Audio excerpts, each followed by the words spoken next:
Pemirsa, terima kasih Anda masih menyaksikan berita Papua pagi ini. Dan bagi Anda yang baru bergabung bersama kami, akan kami hadirkan kembali 3 berita utama kami.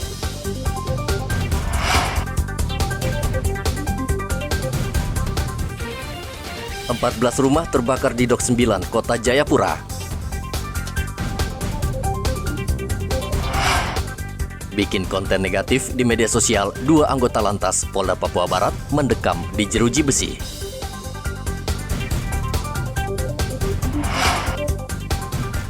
Dalam 4 bulan terakhir, 30 orang hilang karena kecelakaan laut di Timika.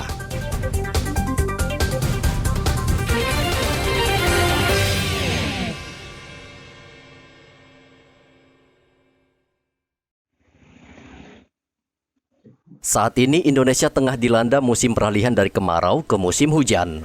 Di masa peralihan, BMKG menghimbau warga Merauke waspada, khususnya nelayan dan warga yang bermukim di kawasan pesisir. BMKG mencatat perubahan cuaca saat ini bisa disertai dengan angin kencang yang datang tiba-tiba, sehingga bisa menimbulkan gelombang besar di laut. Untuk tahun ini diprediksi akan memasuki awal musim hujan. Untuk wilayah Merauke bagian utara khususnya akan memasuki awal musim hujan pada bulan September dasarian ketiga atau di akhir bulan September.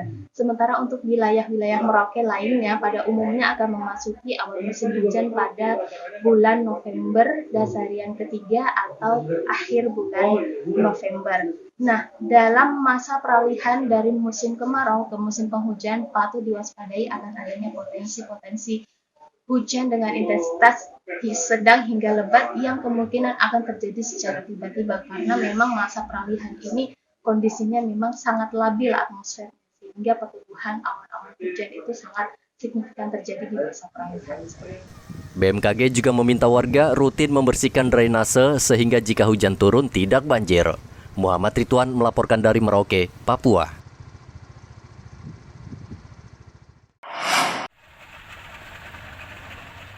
Dalam 4 bulan terakhir ini, 30 orang hilang dan tidak ditemukan dalam musibah kecelakaan laut di sekitar Kabupaten Mimika dan Asmat. Musibah kecelakaan laut ini tergolong tinggi menurut catatan kantor SAR Timika. Dalam operasi pencarian selama 7 hari, tim SAR sudah bekerja keras, namun korban sulit ditemukan. Menurut Kakansar Timika, Basarnas juga mengalami berbagai kendala seperti cuaca buruk, serta medan yang sulit saat melaksanakan operasi pencarian. Dalam 4 bulan terakhir, data informasi terkait dengan kecelakaan dan belum ditemukan sudah ada hampir 30 orang. Ya, 30 orang yang belum ditemukan oleh unsur tim SAR gabungan.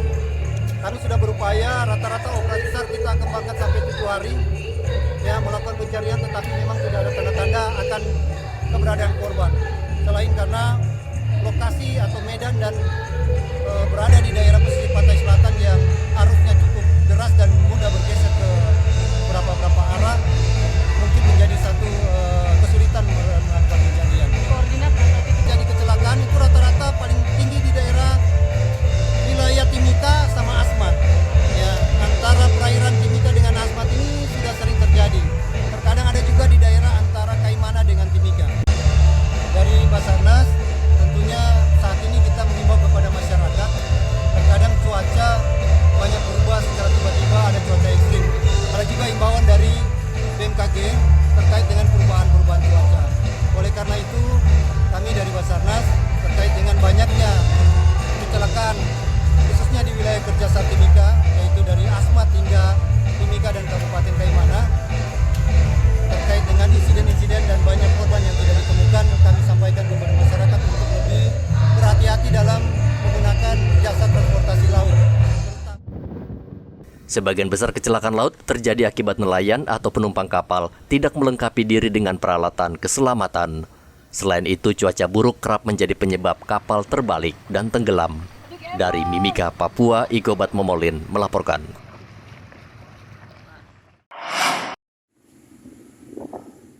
Provinsi Papua Selatan sudah terbentuk. Begitu juga dengan ASN yang akan bertugas di kantor Gubernur Papua Selatan.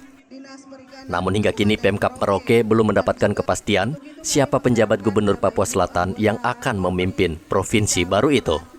Wakil Bupati Merauke Ridwan mengatakan sejauh ini banyak beredar informasi sosok yang akan menjabat sebagai Gubernur Papua Selatan. Namun pemerintah belum menunjuk secara resmi.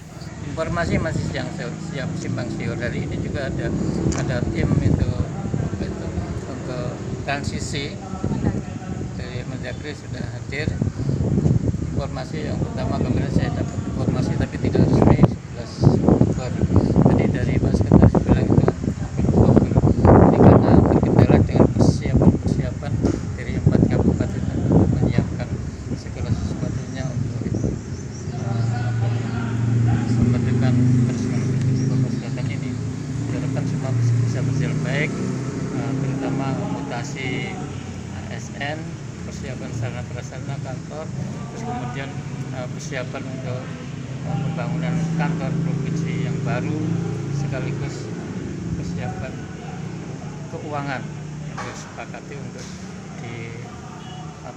alihkan ke provinsi Papua Selatan. Saat ini instrumen operasional Provinsi Papua Selatan masih terus dilengkapi, seperti ketersediaan ASN dan anggaran untuk menjalankan roda pemerintahan. Provinsi Papua Selatan terdiri dari 4 kabupaten, yaitu Asmat, Bovendigul, Mapi, dan Kabupaten Merauke. Muhammad Ridwan melaporkan dari Merauke, Papua.